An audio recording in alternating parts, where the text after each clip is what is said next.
నేను 8 గంటలు కష్టపడి పనిచేసి ఈ స్నోలో అండ్ స్నో వల్ల ఏమైందంటే నేను యాక్చువల్లీ రెస్టారెంట్‌లో వర్క్ చేస్తున్నా. చాలా బిజీ అయింది.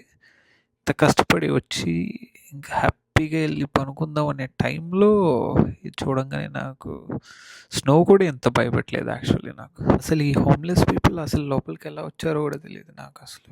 మామూలుగా ఈవిడ బయటుంటది. బట్ లోపలికెలా వచ్చిందో మేబీ ఎవరైనా ఓపెన్ చేసుంటే వచ్చారో ఏమో తెలీదు గానీ but the temperature drops to -50, then we are standing in the coldest place on the planet Earth for today అండి. బట్ యాక్చువల్లీ -50 అయితే అవ్వలేదు.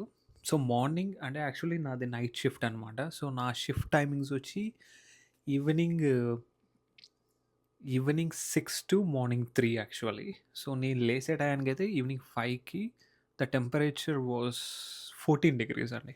ఓకే. బట్ ఇప్పుడు morning 5 which is Saturday it's -17 degrees. So మధ్యలో -20 చూశాను. బట్ కొన్ని ప్లేసెస్‌లో -30 ఉంది. But not -50 అండి.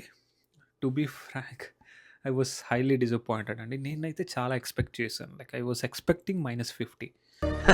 సరే తరలే, ఎన్నెన్నో అనుకుంటాం, అన్నీ జరుగుతాయి ఏమిటి?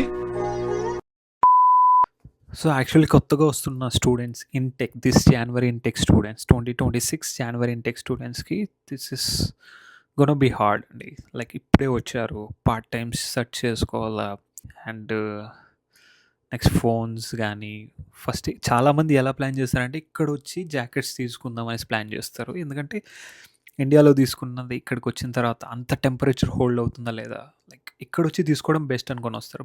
అలాంటి వాళ్ళకి పాపం అసలు it's a very hard situation for them అండి. లైక్ వింటర్ జాకెట్ లేనిదే అసలు ఇంటి నుంచి బయట అడుగే పెట్టలేము ఈ 2, 3 months. So all I'm saying is stay warm, stay safe and I'll see you in the next video. Bye by.